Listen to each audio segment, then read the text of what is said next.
इस वीडियो में हम खास तौर पे सीजीएल 2020 प्री की तैयारी कैसे करनी है इसके बारे में बात करेंगे।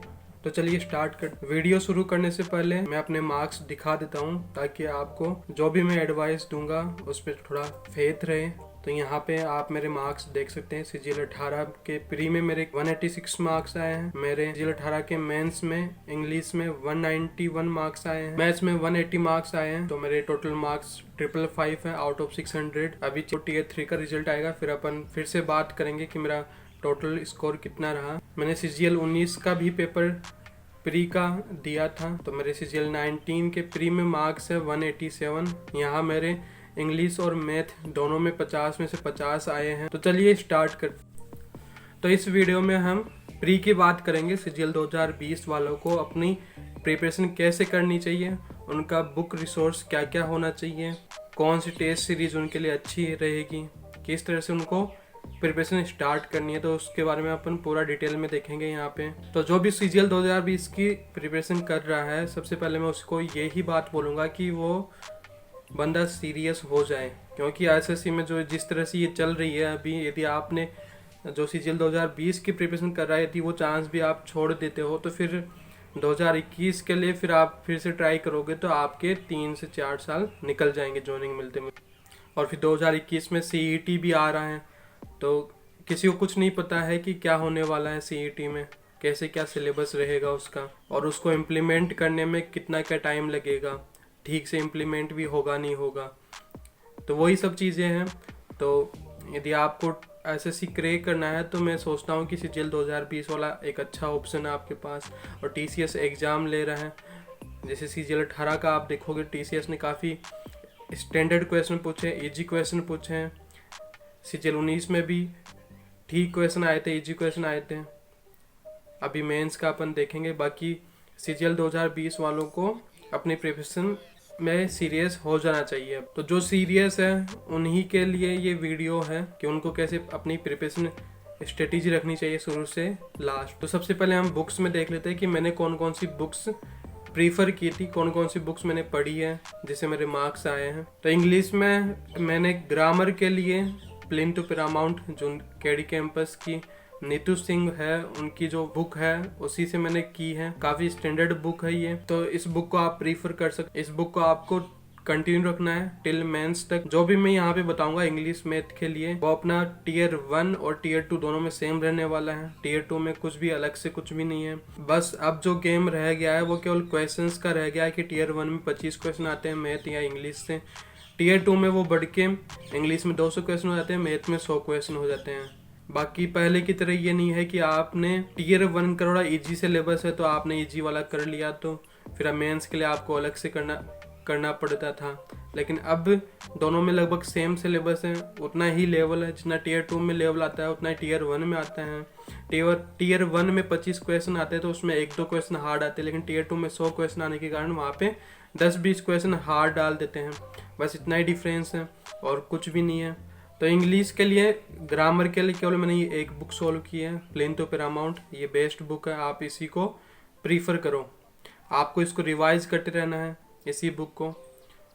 वोकेब के लिए मैंने एसपी बक्सी बुक लगाई है, उसमें केवल मैंने वोकेब वाला सेक्शन ही किया है, तो आप वहां से वोकेब कर सकते हो। आई थिंक उसमें 3rd चैप्टर है वोकेब का, आप वहां से वोकेब कर सकते हो। उसमें एडिशनल वर्ड भी है, आप वो भी कर सकते हो। मैंने यही 2 सेक्शन वहाँ से किए थे, एक नॉर्मल वोकेब एक एडिशनल वोकेब है। ये 2 सेक्शन वहाँ एसपी बक्सी से किए थे, इसके अलावा मैंने उस बुक से कुछ भी नहीं किया है।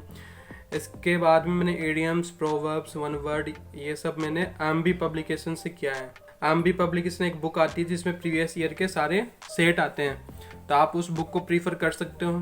उस बुक में क्या है, उस बुक में पूरे प्रीवियस ईयर्स के जितने भी क्वेश्चन आ रखे हैं वो सब वहाँ पे हैं। उनमें जो भी वोकेब वहाँ पे यूज हुई है वो सारी वोकेब आपके स्टार्टिंग में दे रखी है। स्टार्टिंग के जो पेज है उसमें पूरी वोकेब दे रखी है। नॉर्मल वोकेब तो वहाँ नहीं दे रखी, लेकिन प्रोवर्ब, इडियम्स, वन वर्ड ये सब वहाँ दे रखे हैं, फ्रेजल वर्ब्स वगैरह। तो आप केवल यदि आप बुक नहीं खरीदना चाहते हो तो आप केवल या तो सॉफ्ट कॉपी से पढ़ लो, या फिर किसी के पास बुक हो तो उसकी केवल जो स्टार्टिंग वाले पेज है वोकेब वाले उसका आप फोटो कॉपी करा सकते हो उसका। तो इंग्लिश के लिए मैंने ये 3 बुक ही प्रीफर किए हैं, मैंने 3 बुक ही पढ़ी है।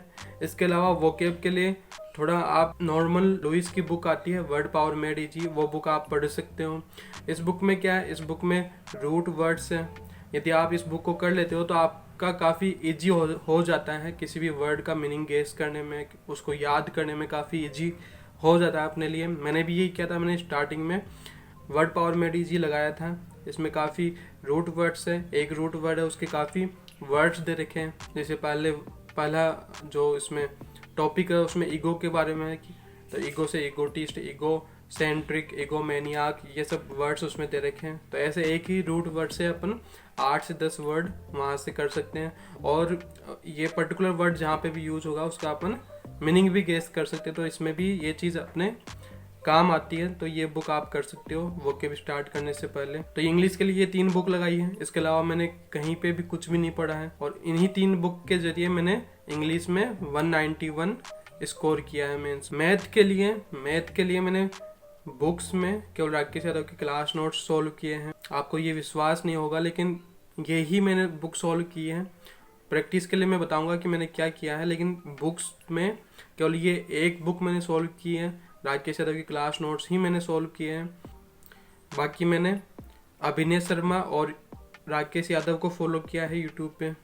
राकेश यादव के केवल 3 टॉपिक मैंने पढ़े हैं, एक परसेंटेज, CI, SI, ये 3 टॉपिक पढ़े हैं। बाकी सब कुछ मैंने अभिनय शर्मा के जो पहले वाले वीडियोस थे, अभी तो उसने काफ़ी नए वीडियोस भी ऐड कर दिया, लेकिन जो पहले कॉन्सेप्ट वाले जो वीडियोस थे जिसमें उसने सिलेबस कवर करा रखा है, केवल वो वहाँ से देखे थे कि किस तरह से क्वेश्चंस को सॉल्व किया जाता है। तो मैथ के लिए मैंने इतना ही किया है। बाकी कैलकुलेशन के लिए मैंने कुछ टेबल्स वगैरह याद की थी, पावर्स, क्यूब्स, स्क्वायर रूट्स वगैरह मैंने याद किए थे। बस इतना ही मैंने किया था। कैलकुलेशन के लिए थोड़ा बहुत वैदिक कैलकुलेशन वाला भी मैंने देखा है। बाकी जीके के लिए आपको क्या करना है, जीके के लिए आपको किरण की प्रीवियस ईयर वाली बुक लगा लेनी है, या फिर आप कोई अलग बुक प्रीफर कर सकते हो। मैंने जीके की प्रीवियस ईयर वाली किरण की बुक लगाई थी, उसमें सीक्वेंस में सब कुछ दे रखा है। जैसे मेरे फिक्स थे क्वेश्चन की आज रोज 100 क्वेश्चन करने हैं, तो मैंने 100 क्वेश्चन कंटिन्यू किया है, और साथ में मैंने थोड़ा बैकग्राउंड भी पढ़ा है। जैसे यदि मौर्य साम्राज्य आ गया या फिर मुगल डायनेस्टी आ गई, तो मैंने क्या किया, उस मुगल डायनेस्टी का जाके गूगल पे सर्च कर लिया, तो उसका कुछ चार्ट वगैरह आ जाएगा कि मुगल डायनेस्टी का कैसे क्या, कौन कौन बंदे कैसे कैसे आए हैं वहाँ पे, तो उसे थोड़ा इजीली याद हो जाती है चीज़ें। तो मैंने वो सब वहाँ से किया है। जैसे आप जियोग्राफी में आप मैप का यूज कर सकते हो, गूगल पे जाके गूगल मैप का यूज कर सकते हो आप कि कैसे क्या है वहाँ पे। या फिर इसके अलावा आप सिंपली जाके कोई भी जहाँ पे भी दिक्कत आ रही है, जैसे जियोग्राफी में संगम वाले पूछ लेते हैं कि कौन कौन सी नदियों का संगम पॉइंट को क्या बोलते हैं, तो आप वहाँ जाके सिंपली संगम का वो डाल सकते हो, तो उससे जितने भी संगम है उनका रिवर्स कनेक्शन वाला वो एक चार्ट बन के आ जाएगा।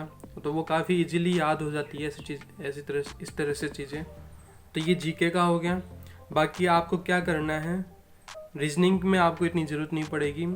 यदि आप को प्रॉब्लम हो रही है तो आप किसी बुक को सॉल्व कर सकते हो। केवल कॉन्सेप्ट पढ़ने हैं अपन को। जैसे डाइस वाला है तो डाइस में उसमें 3 कॉन्सेप्ट है कि कैसे अपन पता करते हैं हिडन नंबर को, तो आप उस कॉन्सेप्ट को आप वहाँ पढ़ सकते हैं, केवल कॉन्सेप्ट पढ़ना है। तो ऐसे मैंने ये सब कुछ किया था। बाकी सब कुछ मैंने मॉक टेस्ट से सीखा है।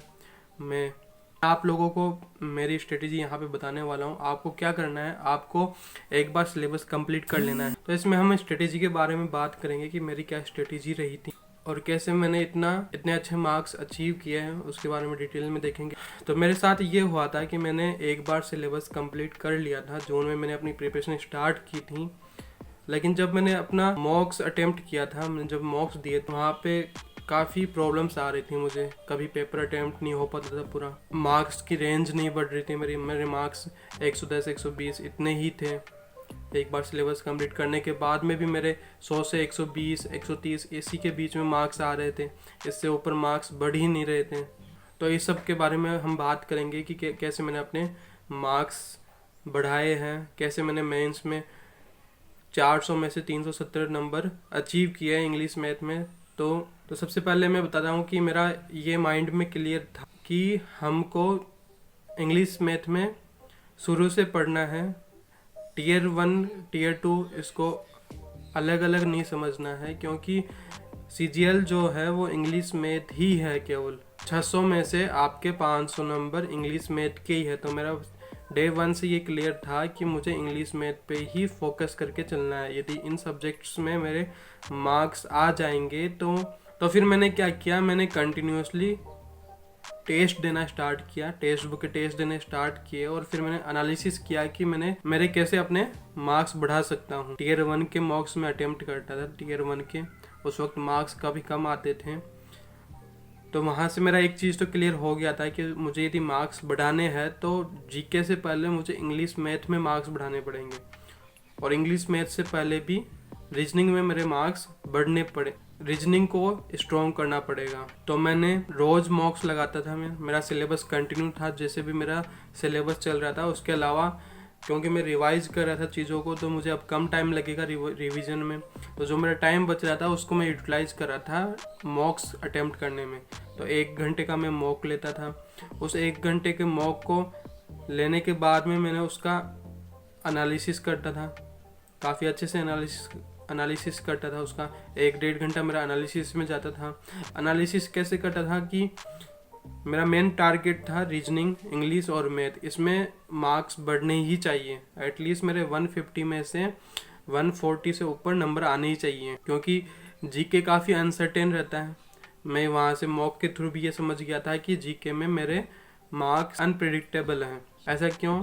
क्योंकि जीके में हो सकता है कि आपने जो पढ़ा है वो वहाँ पे क्वेश्चन नहीं आए, उससे थोड़ा अलग आ जाए, तो आप वहाँ पे क्वेश्चन सॉल्व नहीं कर पाओगे। लेकिन इंग्लिश मैथ का ये फिक्स है कि यदि आपने कर रखा है तो आपके मार्क्स आने के चांसेस रहते हैं। मैथ, इंग्लिश और रीजनिंग में आपने कर रखा है तो आप क्वेश्चन को सॉल्व कर सकते हो। तो यही चीज़ मैंने वहाँ से मॉक से सीखी है। तो मैंने कंटिन्यूसली वर्क करना स्टार्ट कर दिया इंग्लिश, मैथ और रीजनिंग पे। इन पर मेन फोकस था। बाकी मैं एनालिसिस जीके का भी करता था, एनालिसिस में सब कुछ करता था, पूरे पेपर का एनालिसिस कैसे करता था कि मुझे कैसे अपने मार्क्स बढ़ाने हैं।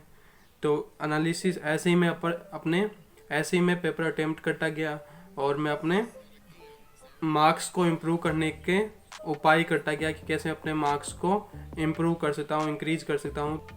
तो उसी एनालिसिस में मैंने अपने वीक कॉन्सेप्ट पे वर्क करना स्टार्ट कर दिया। जैसे मैथ में मैं एनालिसिस कर रहा हूँ, मुझे किसी परसेंटेज के क्वेश्चन में दिक्कत आ रही है, तो मैंने क्या किया, उस पर्टिकुलर कॉन्सेप्ट को खोल के जहाँ से मैंने पहले पढ़ रखा है वो निकाल कर मैंने उसका फिर से रिवीजन कर लिया।